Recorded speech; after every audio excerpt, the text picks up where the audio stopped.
आज के वीडियो में हम डिस्कस करेंगे इंटरनेशनल करंट अफेयर्स। तो चलिए स्टार्ट करते हैं वीडियो को। भारत और अमेरिका के बीच में 2+2 मंत्री स्तरीय संवाद स्टार्ट हुआ है। इसकी तिथि थी 10 नवंबर 2023 को ये संवाद हुआ है। 2+2 भारत और अमेरिका के बीच में नई दिल्ली में दोनों देशों के बीच से ये पांचवा था। और भागीदार कौन थे? भारत की तरफ से थे रक्षा मंत्री राजनाथ सिंह और विदेश मंत्री थे एस जयशंकर प्रसाद, ये भाग लिया। अमेरिका की तरफ से अमेरिका के रक्षा मंत्री है लॉयड ऑस्टिन और विदेश मंत्री है ब्लिंकन, इन्होंने भाग लिया। तो 2+2 इसमें इसके अंदर भारत की तरफ से 2 थे और अमेरिका की तरफ से 2 थे। तो इसमें विचारित मुद्दे कौन कौन से रहे? रक्षा और सुरक्षा के से रिलेटेड संबंध हुए। इसके बाद में अंतरिक्ष प्रौद्योगिकी, लॉजिस्टिक सहयोग, हिंद प्रशांत, हिंद और पश्चिम एशिया और यूक्रेन संघर्ष। तो ये इस चर्चा का महत्वपूर्ण विषय रहे। ये भारत और अमेरिका के बीच में हुआ 2+2। अगला है voice of global south summit. ये 17 नवंबर 2023 को आयोजित की गई और ये वर्चुअली आयोजित की गई। मेजबान देश कौन सा था? भारत। और भारत ने पहली voice of global south summit का आयोजन किया था। विषय वस्तु क्या थी इसकी? ऊर्जा सुरक्षा और विकास समृद्धि का रोड मैप, ये इसका जो है ये इसकी विषय वस्तु थी voice of global south summit की। भारत और ऑस्ट्रेलिया के बीच में भी 2+2 हुआ है। ठीक है, 20 नवंबर 2023 को नई दिल्ली में हुआ है। भारत की तरफ से वही रक्षा मंत्री हमारे राजनाथ सिंह थे और एस जयशंकर प्रसाद थे विदेश मंत्री। और ऑस्ट्रेलिया की तरफ से थे रक्षा मंत्री रिचर्ड मर्लिस और विदेश मंत्री पेनी वोंग। ठीक है, भारत और बांग्लादेश के मध्य जो विकास परियोजनाएं चलाई जा रही है, तो ये 1 नवंबर 2023 को नई 3 विकास परियोजनाओं का उद्घाटन किया है नरेंद्र मोदी ने। और बांग्लादेश की प्रधानमंत्री है शेख हसीना, इन्होंने वीडियो कॉन्फ्रेंसिंग के माध्यम से किया है ये। और ये विकास परियोजनाएं कौन कौन सी है? 3 परियोजनाएं हैं। पहली है अखोरा अगरतला सीमा पर रेल संपर्क, दूसरी है खुलना मोंगला बंदरगाह रेल लाइन और तीसरी है मैत्री सुपर थर्मल पावर प्लांट की दूसरी यूनिट। तो ये 3 जो है विकास परियोजनाएं भारत और बांग्लादेश के ने जो है संयुक्त रूप से स्टार्ट की है 1 नवंबर 2023 को। और अपने जो है प्रधानमंत्री नरेंद्र मोदी थे और बांग्लादेश के प्रधानमंत्री शेख हसीना थी, इन्होंने इसका उद्घाटन किया। अगला है विश्व दूरसंचार मानकीकरण सभा 2024। तो ये 2024 के अंदर इसका मेजबान भी इंडिया था। विश्व दूरसंचार मानकीकरण सभा एक चतुष्कोणीय आयोजन है और ITU के शासी सम्मेलन के रूप में ये कार्य करता है। कौन सा है? विश्व दूरसंचार मानकीकरण सभा 2024। यह संयुक्त राष्ट्र प्रणाली की एक इकाई अंतर्राष्ट्रीय दूरसंचार संघ के द्वारा आयोजित 3 विश्व सम्मेलन में से एक है। ठीक है, इसमें दूरसंचार मानकीकरण के क्षेत्र में नवीनतम विकासों पर चर्चा की जाएगी।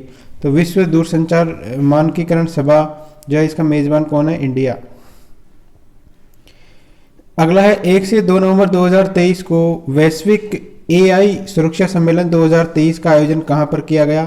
तो AI का सुरक्षा सम्मेलन था ये 2023 का और ये आयोजित किया गया है लंदन के अंदर। इसका उद्देश्य है AI से जुड़े जोखिमों पर विचार विमर्श करना और प्रभावी रणनीतियाँ बनाना।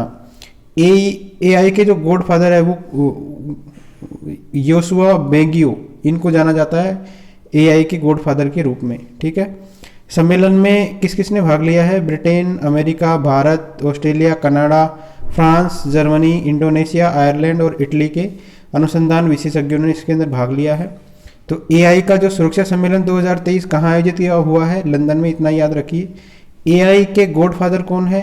Yoshua Bengio. एक इसके अंदर एक डिक्लेरेशन और याद रखना है, द ब्लेचले डिक्लेरेशन। तो ये भारत समेत 28 देशों ने AI सुरक्षा पर पहला ये समझौता किया है, द ब्लेचले डिक्लेरेशन। सम्मेलन के अंदर UN के महासचिव है एंटोनियो गुटेरेस और यूरोपीय यूनियन की अध्यक्ष है उर्सुला वॉन डेर, इन्होंने भी भाग लिया है इस सम्मेलन में। ठीक है, तो लंदन में आयोजित हुआ है। गॉडफादर है योशुआ बेंगियो और इसके अंदर द ब्लेचले डिक्लेरेशन हुआ है जिसमें भारत समेत 28 देशों ने जो है इस पे हस्ताक्षर किए हैं। अगला है अंतर्राष्ट्रीय सौर अलायंस ISA। ठीक है, इसका हेडक्वार्टर कहाँ पर है? गुरुग्राम हरियाणा के अंदर है। शुरुआत हुई थी 2015 में। तो इसमें जो है 95वां सदस्य कौन बना है? तो चिली बना है 95वां जो है इसका सदस्य।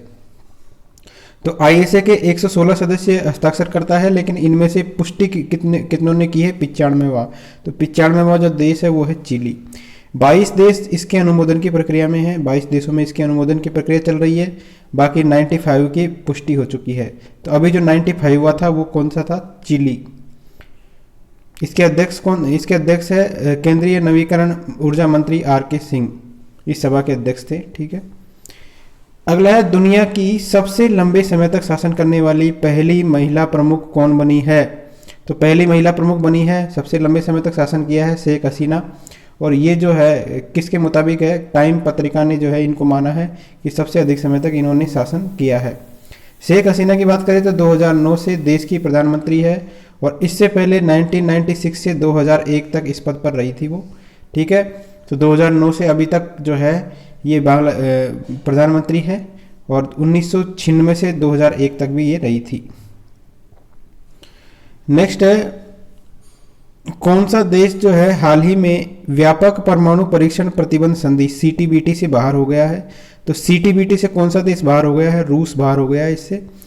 ये जो है सीटीबीटी 187 देशों ने इस पर साइन किए थे, लेकिन ये लागू नहीं हुई थी। ठीक है, ये संधि जो है 1994 में जेनेवा के निरस्त्रीकरण सम्मेलन में इस चर्चा में आई थी, सीटीबीटी की संधि 1994 के अंदर, और संयुक्त राष्ट्र महासभा के द्वारा अपनाई गई संधि है ये, लेकिन ये लागू नहीं हुई थी। ठीक है, 187 देशों ने साइन तो किए थे, लेकिन ये लागू नहीं हुई थी। तो इससे बाहर कौन सा देश हो गया है? रूस।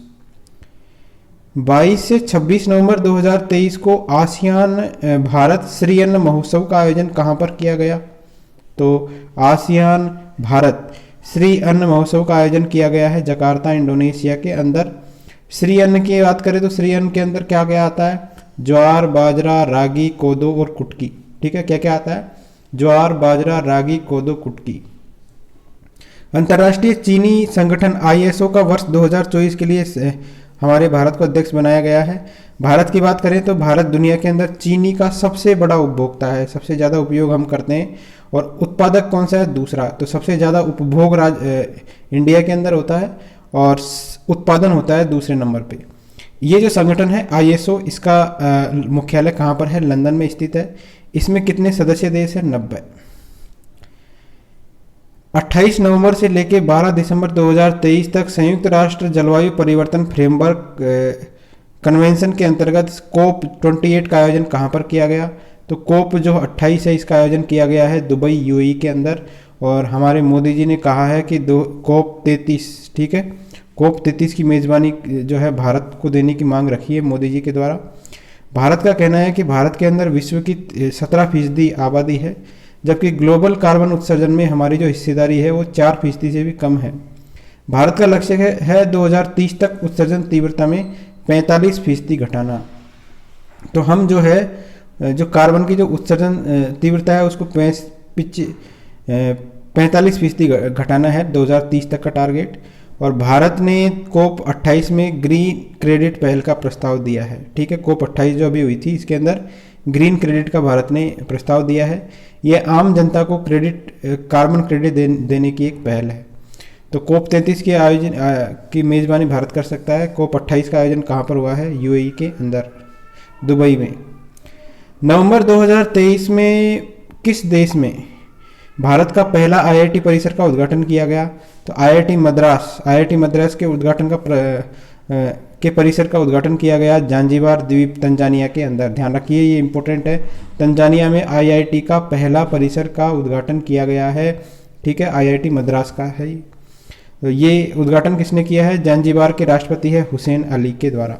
ये भी याद रखिए, जांजिबार के राष्ट्रपति कौन है। नेक्स्ट है आरसीईपी, क्षेत्रीय व्यापक आर्थिक साझेदार। ये क्या चीज़ है कि ये आसियान देशों और 5 अन्य देश है, ऑस्ट्रेलिया, चीन, जापान, दक्षिण कोरिया और न्यूजीलैंड। ठीक है, ये 5 देश है, ऑस्ट्रेलिया, चीन, जापान, दक्षिण कोरिया और न्यूजीलैंड। और इसके अलावा है आसियान देश। इनके बीच में एक मुक्त व्यापार समझौता है, फ्री ट्रेड एग्रीमेंट है ये, जिसमें वैश्विक सकल घरेलू उत्पाद की लगभग 30% हिस्सेदारी है। विश्व में जितना भी सकल जीडीपी है उसकी कितनी हिस्सेदारी है? इनकी 30% हिस्सेदारी है, और दुनिया की लगभग 1/3 आबादी इससे कवर हो जाती है। भारत जो है 2019 में चीन के नेतृत्व वाले इस संगठन से बाहर हो गया था। तो RCEP से बाहर कौन हो गया था? इंडिया। अगला है दुनिया का 8वां अजूबा। तो कंबोडिया के ओंकोर वाट मंदिर इटली के पोम्मई को पछाड़कर दुनिया का 8वां अजूबा बन गया है। ठीक है, अंकोर वाट मंदिर, इसका नाम याद रखिए। 800 वर्ष पुराने इस मंदिर का निर्माण करवाया था राजा सूर्यवर्मन द्वितीय ने। और अंकोर वाट मूल रूप से हिंदू धर्म के भगवान है विष्णु, इसको समर्पित था, लेकिन बाद में यह बदलकर बौद्ध मंदिर बन गया था। तो दुनिया का सबसे बड़ा मंदिर है और यह करीब 500 एकड़ के क्षेत्र में फैला हुआ है। तो ध्यान रखिए दुनिया का सबसे बड़ा मंदिर कौन सा है, और इसको 8वां अजूबा भी कह रहे हैं, तो इम्पोर्टेंट है। कंबोडिया का है ये, कंबोडिया का अंकोर वाट मंदिर। पहले कौन सा था? इटली का पोपेई। ठीक है, पोपेई था, इसको पछाड़कर 8वां अजूबा ये बन गया है। वैश्विक दूरस्थ कार्य परिदृश्य के लिए जारी की गई ग्लोबल रिपोर्ट वर्क इंडेक्स में 108 देशों की सूची में भारत का स्थान कौन सा है? तो ग्लोबल रिमोट वर्क इंडेक्स के अंदर भारत का स्थान है 64वां, और इसमें श्रेष्ठ प्रदर्शन करता है डेनमार्क, नीदरलैंड और जर्मनी। अगला है संयुक्त राष्ट्र महासभा में 28 अक्टूबर 2023 को किस देश के द्वारा इजराइल हमास युद्ध विराम के लिए प्रस्ताव दिया गया?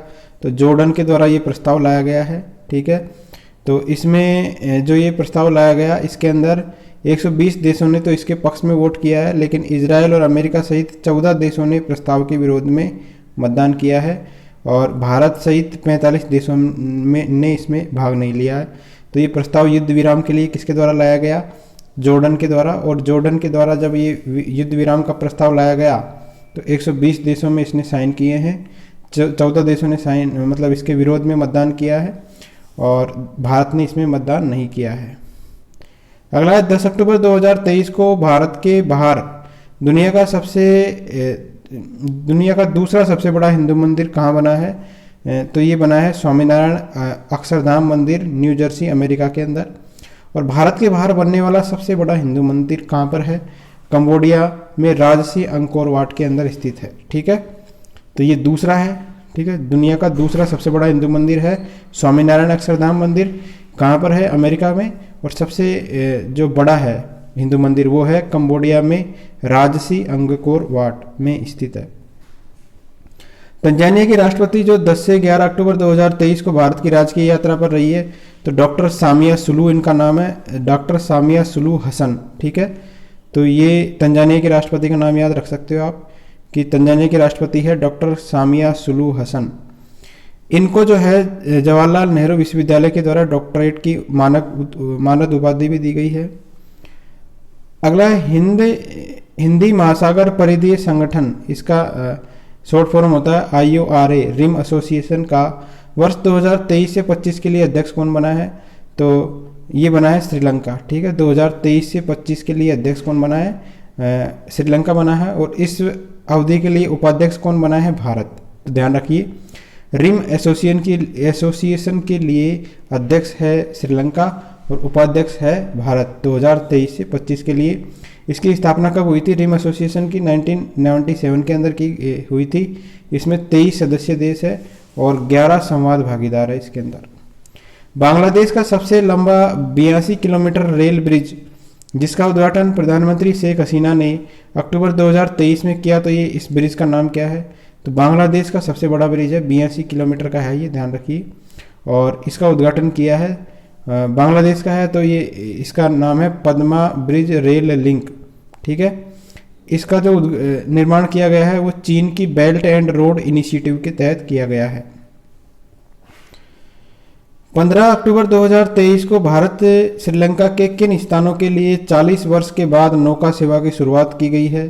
तो 40 वर्षों के बाद नौका सेवा की शुरुआत हुई है नागपट्टनम तमिलनाडु और कांके संतुरई श्रीलंका के बीच में। ठीक है, नेक्स्ट है 15 अक्टूबर 2023 को जारी किए गए वर्ष 2023 के वैश्विक भूख सूचकांक ग्लोबल हंगर इंडेक्स के अंदर भारत का कौन सा स्थान है? तो भारत का स्थान है 111। तो ग्लोबल हंगर इंडेक्स में भारत का स्थान कौन सा है? 111वां। 2022 में भारत की रैंकिंग थी 107 और 2023 में भारत का जो है स्कोर है 28.7। इसके आधार पर भारत का स्थान रहा है 111वां। 111 याद रखिए। विश्व का जो एवरेज स्कोर है वो है 18.3 और इंडिया का है 28.7। नेक्स्ट है जीलैंडिया। जीलैंडिया जो है ये अभी हाल ही में जो है इसका मानचित्रीकरण कार्य पूरा किया गया है। ये दुनिया का 8वां महाद्वीप के रूप में जाना जाएगा। दरअसल ये भाग जो है जीलैंडिया ये 2017 के अंदर खोजा गया था और इसको नाम दिया गया था जीलैंडिया। 18.9 लाख वर्ग किलोमीटर में फैले इस महाद्वीप का 94% जो हिस्सा है पानी में समाया हुआ है। मतलब ये जितना एरिया है जीलैंडिया उसका 94% तो क्या है, पानी के अंदर मग्न है। बाकी का जो 6% हिस्सा है वो ही थल के रूप में है। बाकी 6% हिस्से में न्यूजीलैंड भी आ जाता है और छोटे द्वीप भी आ जाते हैं। तो इस तरीके से इसको नाम दिया गया है जीलैंडिया और इसका अभी जो है मानचित्रीकरण कार्य पूरा कर लिया गया है। जीलैंडिया की बात करें तो करीब अनुमान लगाया जा रहा है कि 10.5 करोड़ साल पहले गोंडवाना से ये पृथक हुआ था। विश्व स्वास्थ्य संगठन WHO के दक्षिण पूर्व एशिया क्षेत्र की निदेशक के रूप में किसे नामित किया गया है? तो दक्षिण पूर्व एशिया क्षेत्र की निदेशक इसके रूप में नामित किया गया है किसको? साइमा वाजेद को। तो बांग्लादेश के प्रधानमंत्री है शेख हसीना की बेटी है साइमा वाजेद। इनको WHO के दक्षिण पूर्व एशिया क्षेत्र की अगली निदेशक के रूप में नामित किया गया है। तो इनकी बेटी है ये निदेशक बनी है WHO के दक्षिण पूर्व एशिया क्षेत्र की। इनका नाम है साइमा वाजेद। नेक्स्ट है 27वीं विश्व सड़क कांग्रेस का आयोजन 2 से 3 अक्टूबर 2023 को कहाँ किया गया है? तो विश्व सड़क कांग्रेस है, इसका आयोजन किया गया है प्राग चेक गणराज्य के अंदर। ठीक है, ये सड़क सुरक्षा पर केंद्रित था। नेक्स्ट है हूस हाई स्पीड ट्रेन का संबंध किस देश से है? हूस हाई स्पीड ट्रेन का संबंध है इंडोनेशिया से। और दक्षिण पूर्व एशिया के पहले हाई स्पीड रेलवे का उद्घाटन इंडोनेशियाई राष्ट्रपति है जोको विडोडो, इन्होंने अक्टूबर 2023 में किया है और ये चीन के बेल्ट एंड रोड इनिशिएटिव का एक प्रमुख घटक है। तो हूस हाई स्पीड ट्रेन का संबंध किस देश से है? याद रखिए इंडोनेशिया से। अगला है Asia Pacific institute for broadcasting development AIBD general conference के अध्यक्ष के रूप में लगातार तीसरी बार किसको चुना गया है? तो AIBD इसके अध्यक्ष के रूप में लगातार तीसरी बार भारत को चुना गया है। ठीक है, तो 2018 से 21, 21 से 23 और 24 से 26 के लिए भारत का नामित किया गया है और ये पहली बार है जब किसी सदस्य को लगातार तीसरी बार अध्यक्ष बनाया गया है। ठीक है, AIBD की बात करें तो 1977 में यूनेस्को के तत्वाधान में स्थापित एक विशिष्ट क्षेत्रीय अंतर सरकारी संगठन है ये। और इस संगठन में वर्तमान में 44 देशों के कितने हैं? 92 कैंडिडेट है।